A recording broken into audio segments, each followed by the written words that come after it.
Okay, so this particular session is all about schedules. There's 100 different ways you can do schedules.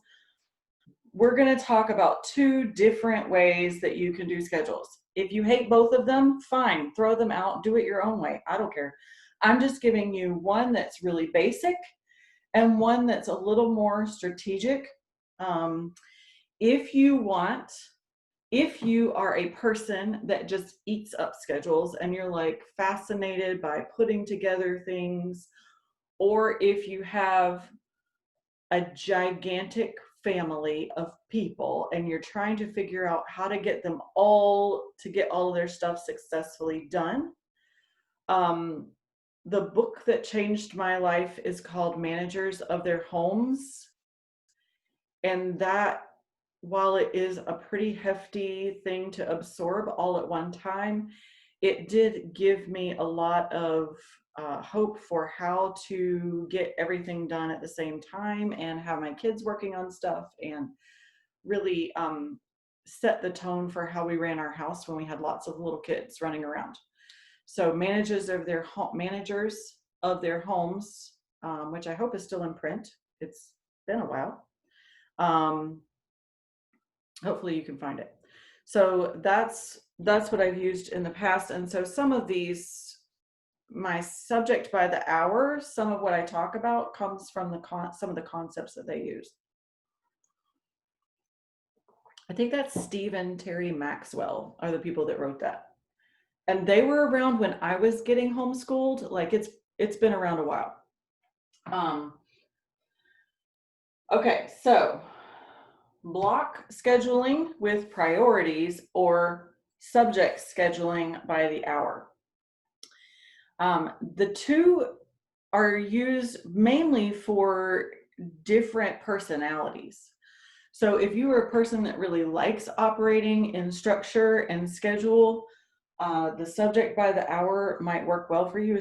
Or if you've got kids who are trying to manage their own time and need some real concrete, like, I want you to do math from this time to this time, and I want you to do language arts from this time to this time, the number 2 might be helpful for you. If you're a person who is basically the only schedule that you keep is something that looks like you depend on the doctor's office to call you the day before to remind you that you have an appointment the next day, um, and so that kind of is your way of scheduling, and this is your first time kind of working around schedules, then probably this block one is going to be your friend.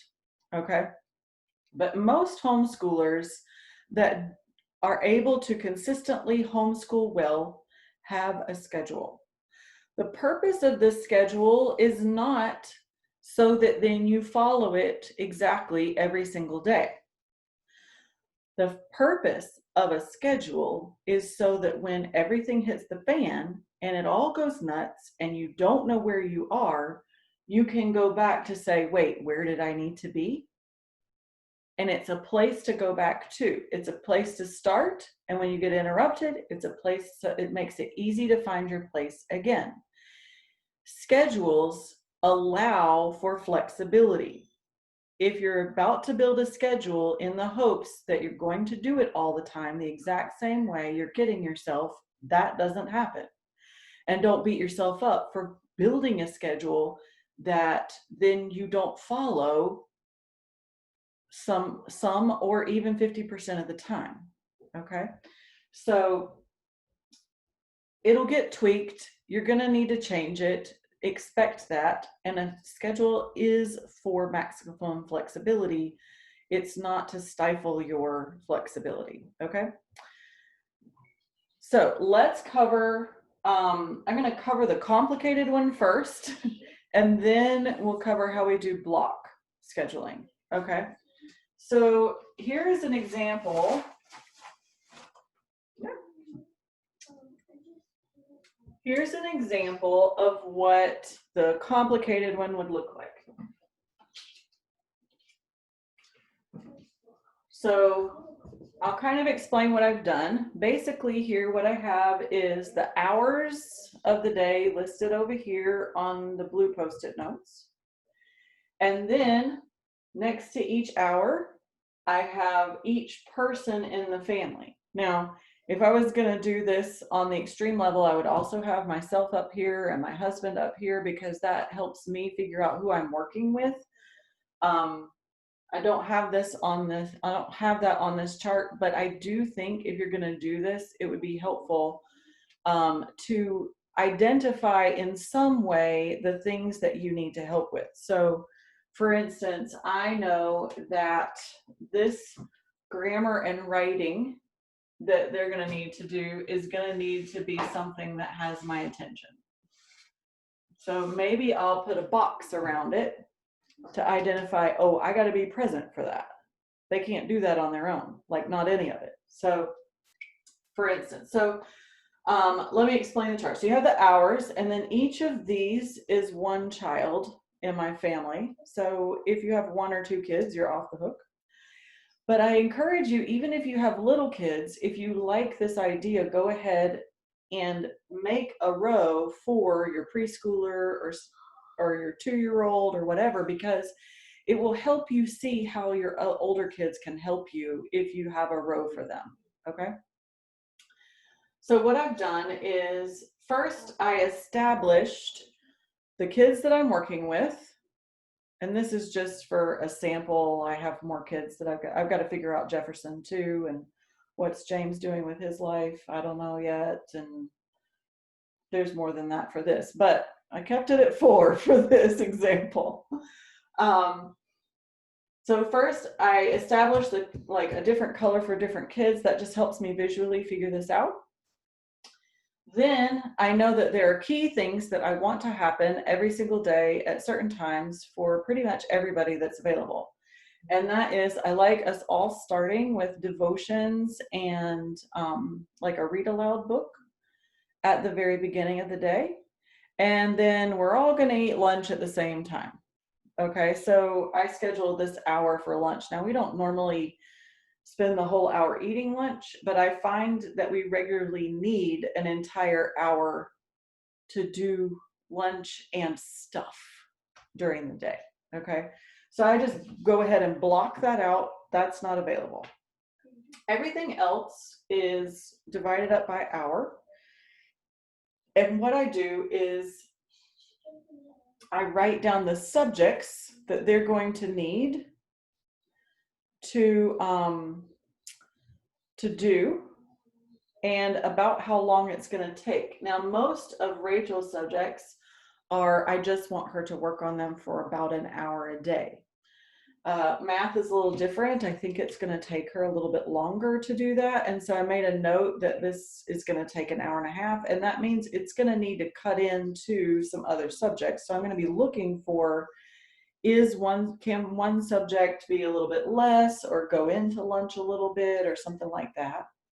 So she's got logic, debate, math, British literature, biology, Latin, for instance. And I just put each subject on a Post-it note, stick it on the chart, and that makes it so that I can move them around. I'm going to show you why it's helpful to move them around in just a minute. And I've done that for each child. So Joseph has got essays and logic and math and science research and debate and Latin. And Rena has foundations review and grammar and writing and math and music, science, history videos, art lesson. Now, these are not things that I'm requiring of her, which is why they're all down here on the bottom.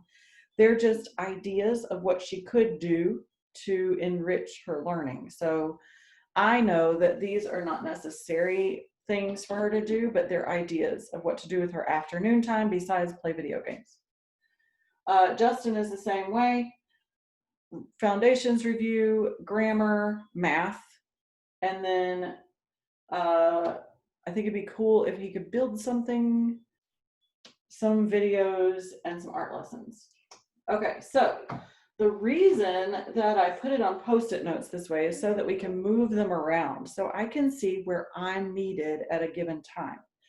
For instance, I noticed that these 2 kids, even though she's going to be in 6th grade and he's going into 4th grade, they have very similar subjects and a lot of the same content for all three of these, even though they're going to be doing them on different levels.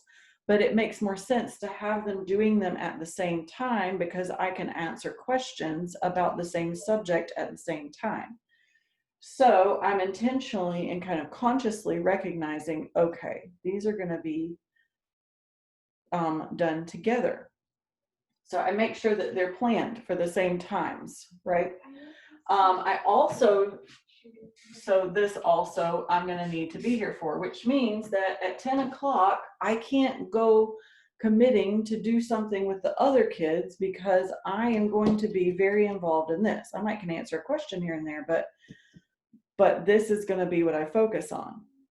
So for instance, if I know that Joseph is going to need help with his essays, I know I need to set a time at a different time to be able to help him.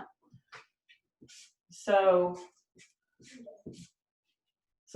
this is something he needs help with, and I'm going to put it at a different time. I also know that while I don't plan to need to be present for math, I'm going to put all the math happening at the same time so that there is one time in the morning that I answer math questions, and then I don't have to think about it any other part of the day. This is my chance to do math. Brandon's willing to help with math too, thankfully. And so if they don't get their questions answered during this time, he can catch it later in the day or at lunch. And I like the idea of it happening right before lunch because currently he will be here for lunch. And so he might can field some questions during this time and go ahead and get these things out of the way. Notice I also put subjects that I think are going to require more thinking and more analyzing, some of the more challenging things that they're going to do. I put them in the top part of the day. Their easiest subjects I put after lunch, and then the medium subjects I put near the end of the day, like that require kind of the average amount of thinking. And then if I had little kids, I would be on the lookout for how can I double up on things. So let's say, for instance, just ignore these two columns. Let's say I had Renna and Justin, and then I had a little toddler, right? So they've got things that need my attention up here, and then they've got some extra things down here that may or may not need to be subjects. But I've got a little 2-year-old that I don't know what to do with, right? So the other way you can do this is you can say, this child is going to, or for instance, I know that there's going to be, they both need to do the review, and that's an independent subject that they can do on their own.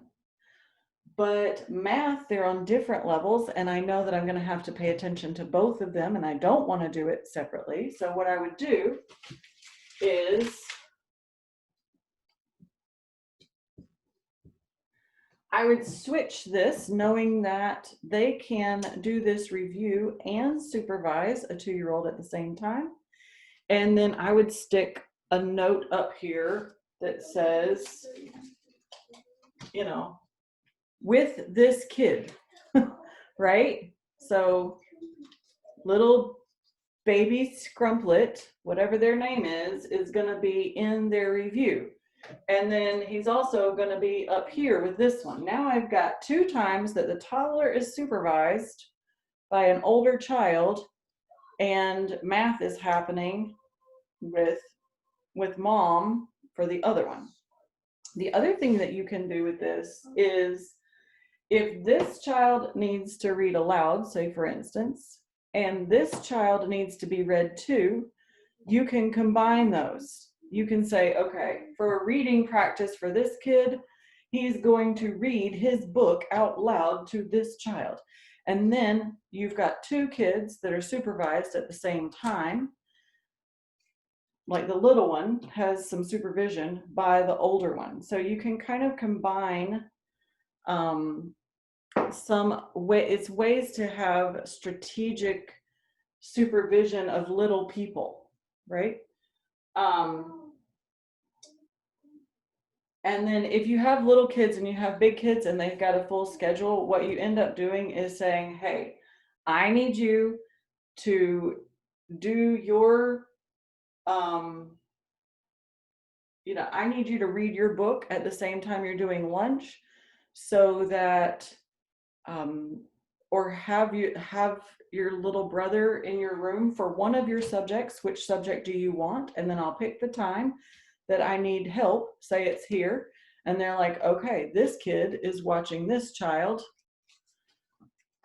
with this subject during this time, and now I've got that kid supervised for those 3 times. I also will use nap time strategically. When I have little kids taking a nap, I will use that time primarily for anything that needs to be uninterrupted attention for an older kid. And so I might prioritize it differently. Instead of doing math in the morning, I might say, okay, everybody's doing math right after lunch because little Timmy Scrumplet is in bed and I don't have to wonder what he's eating in the living room during that time. So this allows you to kind of move things around. The other thing that this is going to help you with, if you're a super overambitious, like to bite off more than you can chew kind of person, is it's going to help you see real fast when you have overcommitted your child or overcommitted yourself or have too much going on or where you need support, okay? Which, as I said, we're going to talk about that in tomorrow's session. But I already see by writing down Rachel's subjects, whoa, this girl has got a packed schedule. So I need to be looking for ways to make it easier for her. I need to expect that I'm not going to be able to just ask her to do a bunch of stuff. And so I'm going to need to be looking for either support for her or support for me that isn't her for other things in the house, because she's got a heavy course load, right? So, and if you do this for yourself too, if you give yourself a category so that you can see, okay, clearly I'm doing essays at 9 and I'm doing grammar and writing at 10 and I'm doing math questions at 11, you know that whatever's happening at 1, you're taking a nap, right? So all of these subjects need to be independent. So like, whoa, okay, I'm switching this around so that this subject can be independent during this time. And it just helps you have a visual ability to figure out how everybody's going to get everything done. Now, this system works well to organize a large family of people. I would say if you've got 3 or more kids, a system like this, figuring out how everybody gets everything done, is going to be really helpful. If you're only figuring out 1 or 2, or you've got some really independent studiers, your block scheduling is going to be better for you. And so I'm going to show you what that block scheduling looks like now. All right. So what that looks like is, instead of doing it this way, what you have is you have the hours that need to happen. All right, let me just take these off so you can see the difference.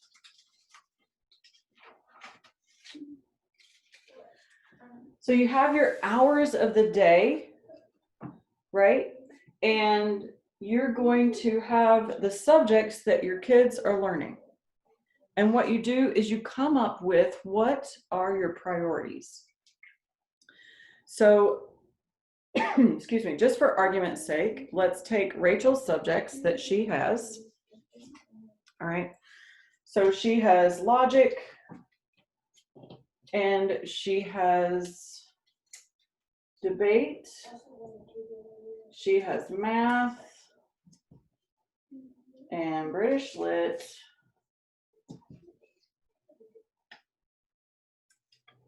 biology, and Latin. All right. So these are her 6 subjects. And what I do is I choose what priority, how important are these subjects to me for her to get everything done in that subject? Or which ones do I feel like if she doesn't accomplish all of them in a day, what do I most want her to get done? Okay.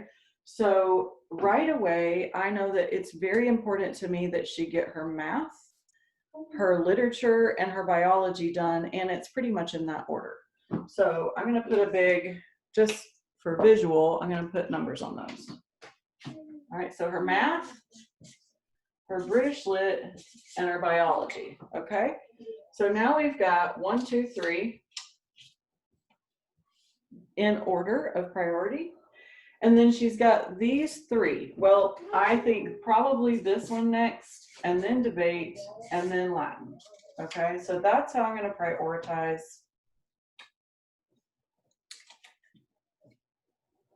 her subjects for right now.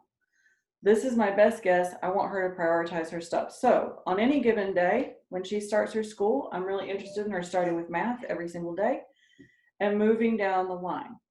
And in that order. And so what I do is I decide, when do I want her to be doing school? So her school time looks like from 9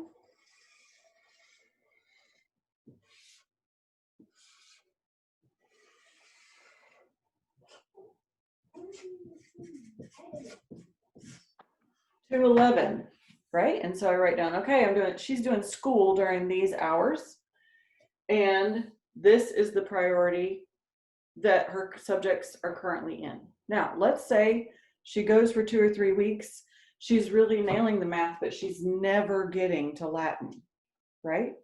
So then what I might do is say, okay, for the next little while, I'm reprioritizing. I want you to hit Latin before you hit math, and then do your subjects in this order so that then we can accomplish, like really catch up on this subject. Or maybe we're really struggling in British Lit and she's not getting her books read.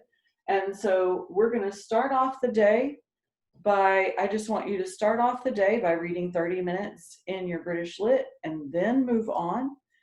And we gradually prioritize based on where the weakness is or how much that is. Or maybe we decide, you know what, we're not hitting Latin hardly ever, but it's the subject that I care the least about and I don't care. So if you get to Latin, great. If you don't get to Latin, that's fine, and it stays at the bottom of the list all the time.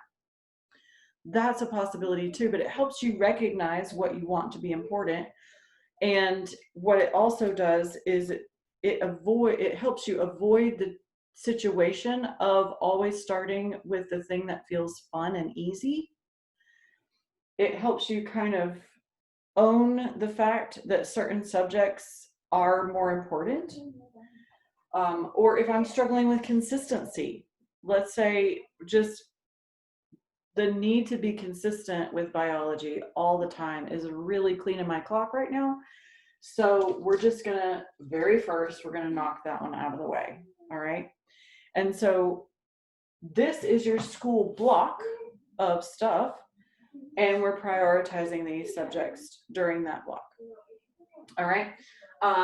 This works really well if you've got somebody working, and so you have to move the block of time around. Like if she had a part-time job, it would help her block out that time. So she's going to be working 2 hours every day. So you can kind of move around the block.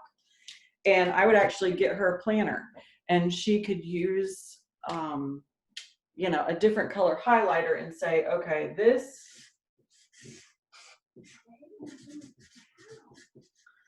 is my 2-hour block for work. I know I need about 6 hours for school, so I'm going to block out time for school and other times. That might mean she's working into the evening. Maybe you're working a job and you're trying to figure out when to school people. Block scheduling can really help because You can block out the time that you're working. See, somewhere I've got to fit in 2.5 hours of school for my kindergartner or 4 hours of school for my fifth grader or whatever. Where is that going to go in my schedule? And it helps kind of categorize time rather than, okay, we're doing math from 9 to 10 and English from 10 to 11. All right, so a couple of different ways that you can do that. Jill says block and priorities saved your life 3 years ago. Yes, I totally agree with you. Once I had kids that could actually manage their priorities themselves, a little bit older, block scheduling really helped me a lot. When they were all really little, the hours helped me more than the block scheduling does. Now block scheduling really helps me trying to manage when I'm doing school, when I'm focused on business, when I'm doing things for the house, things like that. I block schedule my calendar. I will say, I am working on my business for these 2 hours. I'm working on school stuff for these hours. I'm working on, and that just helps me kind of set the tone for how to figure things out. And I do the priorities. But this is what I did when they were all little. All right, so that's scheduling. I wanted to cover one secret that a lot of homeschoolers use, but a lot of times people don't talk about it. And that is that a lot of homeschoolers plan school for 4 of the 5 days a week and not on the 5th day. And so I want you to consider whether or not this would work well for you. And I want to tell you why, or at least plan school for 4 days a week, and then 1 day that doesn't require you to talk to them about their subjects. Because what happens is when you homeschool, all of a sudden, there's all of these things that you can't do without your kids because they're at home with you. And because you're their primary teacher, you can't pull one kid out of school and take them to a doctor's appointment and still simultaneously have other kids get instruction because their teacher is at the doctor. All right. If you're sick and you can't teach them, there's not a teacher that's going to substitute teach for them. If there's, so you get the idea, right? Also, just things like errands and chores, getting something clean in the house, having company over, things like that kind of throw you off on a regular basis if you aren't careful, or just even if you are careful, real life, like we have stuff that we have to do, and there's not somebody else teaching your kids. So if you plan to have school happen on 4 days a week and plan what they're going to do for that week into 4 days, then on the 5th day, you've got a little bit of wiggle room to make doctor's appointments, dentist appointments, go to the grocery store, clean that bathroom that hasn't seen the light of day or scrub brush in over a month, figure out what you're having for dinner for the next week. Do that volunteer thing at church that somebody really needs to do. All of those things. Or maybe you just need a planning session. Like sometime I've got to stop and figure out or plan what I'm doing with my first grader next week. So it allows some wiggle room. Additionally, it allows a little bit of room if the kids don't get something done on one of the other 4 days, they can kind of push it off. And you can say, okay, we're going to just do makeup stuff on the 5th day. The other thing that this allows is it provides some incentive for your kids. If they know that they get a day off, and they actually did this with public school in our district at the end of last year when they were doing the virtual learning. If you got all your virtual learning done in 4 days, you didn't have to do any school on the 5th day. And my kids really loved that. Like, hey, incentive. I get a whole day free to do whatever I want to do if I get my school done on the other 4 days. And so they would push themselves on the other days to really get that work done because they had this huge incentive to have the day off. And that also allows you to be able to, when we're actually allowed to go places, it allows you to schedule field trips on one of those days. It allows you to be spontaneous and say, hey, we're going to like leave on Friday and take the weekend and go away and do something for the weekend. And you don't have to take any school and you'll get a 3-day weekend, surprise, that kind of thing. So just some tricks that homeschoolers sometimes use to make life easier, scheduling 4 days a week of school instead of 5. I am a big fan of having a Sabbath, a day of rest. And we respect it in our house for, it doesn't matter how much kids are or are not doing the schoolwork. On 1 day a week, there is no schoolwork done, period. You don't get, it's not one of these days where if they don't do their work, now they have to make it up on that day. Nope. 1 day is sacred. We don't do school. And that gives everybody a break. And I find that that really helps everyone in the family be able to kind of do a reset, refresh. And goodness me, if I've got a kid not doing school and they aren't getting it all done and they're fighting me, I need that day of rest. I need that day so that I can have a break, which helps me be able to be kind the rest of the week. So if they're not getting their work done, I really encourage you not to just drop it on whatever day of rest you've got going. That typically ends up being Saturdays for us. A lot of people do that on Sunday, but that's also something that I think is worth considering for how are you going to sustain your own energy and the energy of your family, the ability that you have to progress through the year. Having that day that you respect every single week where you're not doing a ton of work and you're not doing a ton of schoolwork, I find is pretty much a miracle that happens every single week. It is the magic that keeps high energy all the rest of the time. So I'll give a big plug for taking a solid day off. That is, all right, so 4 days a week, schoolwork, take a day off. Any other questions around scheduling? I think that is it that I have. Let me see if I have any questions. I